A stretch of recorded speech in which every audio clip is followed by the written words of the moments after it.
नमस्कार, आपका स्वागत है। गुरुवार को बृहस्पतिवार भी कहा जाता है और ये दिन भगवान बृहस्पति को समर्पित होता है। इस दिन भगवान बृहस्पति की विधि विधान से पूजा की जाती है। बृहस्पति को सबसे बड़ा ग्रह माना जाता है, साथ ही ये देवताओं के भी गुरु कहे जाते हैं। गुरुवार के दिन भगवान विष्णु की भी पूजा की जाती है। मान्यता है कि इस दिन भगवान विष्णु की पूजा आराधना और व्रत करने से भगवान विष्णु जल्द ही प्रसन्न हो जाते हैं। साथ ही बृहस्पति देव की कृपा से जातक के सारे कार्य सुगम हो जाते हैं।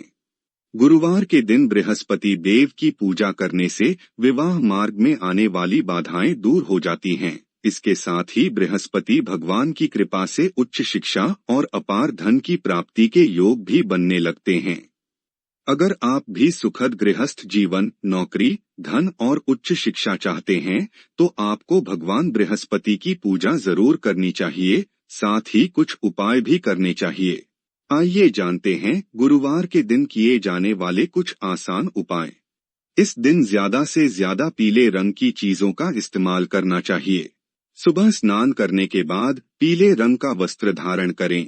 इसके अलावा इस दिन यदि आप व्रत रखते हैं तो पीले फलों का सेवन करें। गुरुवार के दिन ब्रह्मा मुहूर्त में स्नान करना बेहद शुभ माना गया है। मान्यता है कि इस दिन स्नान के बाद ओम ब्री बृहस्पते नमः का जाप करने से धन संपदा में तरक्की होती है। गुरुवार के दिन विष्णु भगवान और लक्ष्मी की पूजा करनी चाहिए। भगवान विष्णु और मां लक्ष्मी धन और वैभव के प्रतीक हैं। इस दिन बृहस्पतिवार की व्रत कथा भी पढ़े, जो हम आपको इस वीडियो में आगे सुनाने वाले हैं। इससे दाम्पत्य जीवन सुखमय होता है और घर में सुख समृद्धि बनी रहती है। गुरुवार के दिन गाय को आटे की लोई में चने की दाल, गुड़ और हल्दी डालकर खिलाएं। इसके अलावा स्नान के दौरान पानी में 1 चुटकी हल्दी डालें। साथ ही इस दिन किसी निर्धन को चने की दाल, केला, पीले वस्त्र आदि क्षमतानुसार दान करें। गुरुवार के दिन किसी को नहीं उधार देना चाहिए और नहीं लेना चाहिए। कहा जाता है कि ऐसा करने से जातक की कुंडली में गुरु की स्थिति खराब हो सकती है, जिसके कारण आर्थिक तंगी का सामना करना पड़ सकता है। गुरु ग्रह को मजबूत करने के लिए हर गुरुवार पूजा के बाद अपनी कलाई में या गर्दन पर हल्दी का छोटा सा टीका लगा लें। ऐसा करने से कुंडली में गुरु ग्रह मजबूत होगा। साथ ही व्यक्ति को हर कार्य क्षेत्र में धन लाभ होता है। अगर आप भगवान विष्णु का आशीर्वाद पाना चाहते हैं तो गुरुवार के दिन स्नान ध्यान कर आचमन करें। इसके पश्चात पीले वस्त्र धारण कर भगवान भास्कर को सर्वप्रथम जल का अर्घ्य दें। तदोपरांत विधि विधान से लक्ष्मी नारायण की पूजा करें। इस दौरान भगवान विष्णु को अष्टदल कमल अर्पित करें। इस उपाय को करने से भगवान विष्णु की कृपा साधक पर बरसती है। गुरुवार का दिन जगत के पालनहार भगवान विष्णु को अति प्रिय है। इस दिन भगवान विष्णु और मां लक्ष्मी की विशेष पूजा की जाती है। साथ ही देवगुरु बृहस्पति की भी आराधना की जाती है। धार्मिक मान्यताएं हैं कि गुरुवार के दिन विष्णु जी की पूजा करने से घर में सुख, शांति और समृद्धि बनी रहती है। वहीं करियर और कारोबार में भी ऊंचा मुकाम हासिल होता है। आथ साधक गुरुवार के दिन आराध्य विष्णु जी की पूजा करते हैं। इस दिन विशेष उपाय भी किए जाते हैं। इन उपायों को करने से आय और सौभाग्य में वृद्धि होती है। आइए उपाय जानते हैं।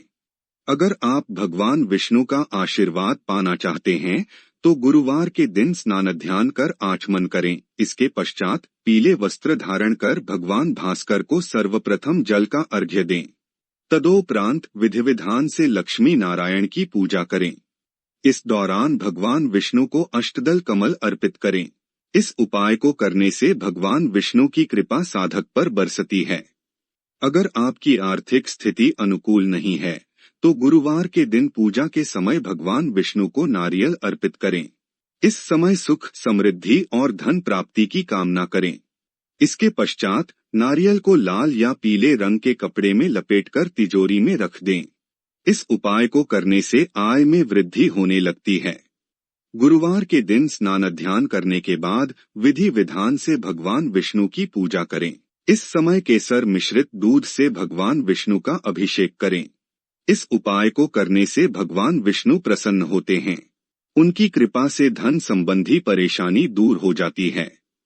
अगर आप अपने करियर या कारोबार को नया आयाम देना चाहते हैं तो गुरुवार के दिन निकटतम लक्ष्मी नारायण मंदिर जाकर भगवान विष्णु की पूजा करें। इस समय 7 हल्दी की गांठ धन की देवी मां लक्ष्मी और भगवान विष्णु को अर्पित करें। इस उपाय को करने से मनोवांछित फल की प्राप्ति होती है। प्राचीन काल में एक ब्राह्मण रहता था। वह बहुत निर्धन था। उसके कोई संतान नहीं थी। उसकी स्त्री बहुत मलिनता के साथ रहती थी। वह स्नान न करती, किसी देवता का पूजन न करती। इससे ब्राह्मण देवता बड़े दुखी थे। बेचारे बहुत कुछ कहते थे किंतु उसका कुछ परिणाम न निकला। भगवान की कृपा से ब्राह्मण की स्त्री के कन्या रूपी रत्न पैदा हुआ। कन्या बड़ी होने पर प्रातः स्नान करके विष्णु भगवान का जाप व बृहस्पतिवार का व्रत करने लगी। अपने पूजन पाठ को समाप्त करके विद्यालय जाती तो अपनी मुट्ठी में जौ भर के ले जाती और पाठशाला के मार्ग में डालती जाती। तब ये जौ स्वर्ण के जो जाते लौटते समय उनको बीन कर घर ले आती थी। एक दिन वह बालिका सूप में उस सोने के जौ को फटक कर साफ कर रही थी कि उसके पिता ने देख लिया और कहा, हे बेटी, सोने के जौ के लिए सोने का सूप होना चाहिए। दूसरे दिन बृहस्पतिवार था। इस कन्या ने व्रत रखा और बृहस्पति देव से प्रार्थना करके कहा, मैंने आपकी पूजा सच्चे मन से की हो तो मेरे लिए सोने का सूप दे दो। बृहस्पति देव ने उसकी प्रार्थना स्वीकार कर ली। रोजाना की तरह वह कन्या जौ फैलाती हुई जाने लगी। जब लौटकर जौ बीन रही थी तो बृहस्पति देव की कृपा से सोने का सूप मिला। उसे वह घर ले आई और उसमें जौ साफ करने लगी, परंतु उसकी मां का वही ढंग रहा। एक दिन की बात है कि वह कन्या सोने के सूप में जौ साफ कर रही थी। उस समय उस शहर का राजपुत्र वहां से होकर निकला। इस कन्या के रूप और कार्य को देखकर मोहित हो गया तथा अपने घर आकर भोजन तथा जल त्याग कर उदास होकर लेट गया। राजा को इस बात का पता लगा तो अपने प्रधानमंत्री के साथ उसके पास गए और बोले, हे बेटा, तुम्हें किस बात का कष्ट है? किसी ने अपमान किया है अथवा और कारण हो सो कहो, मैं वही कार्य करूंगा जिससे तुम्हें प्रसन्नता हो। अपने पिता की राजकुमार ने बातें सुनी तो वह बोला, मुझे आपकी कृपा से किसी बात का दुख नहीं है। किसी ने मेरा अपमान नहीं किया है, परंतु मैं उस लड़की से विवाह करना चाहता हूँ जो सोने के सूप में जौ साफ कर रही थी।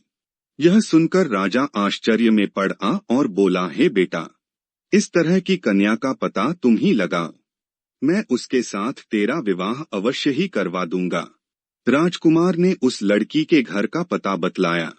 तब मंत्री उस लड़की के घर गए और ब्राह्मण देवता को सभी हाल बतलाया।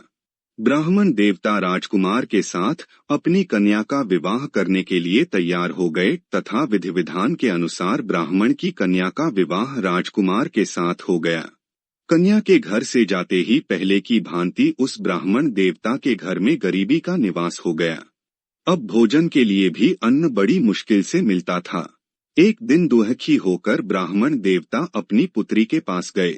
बेटी ने पिता की दुखी अवस्था को देखा और अपनी मां का हाल पूछा। तब ब्राह्मण ने सभी हाल कहा। कन्या ने बहुत सा धन देकर अपने पिता को विदा कर दिया।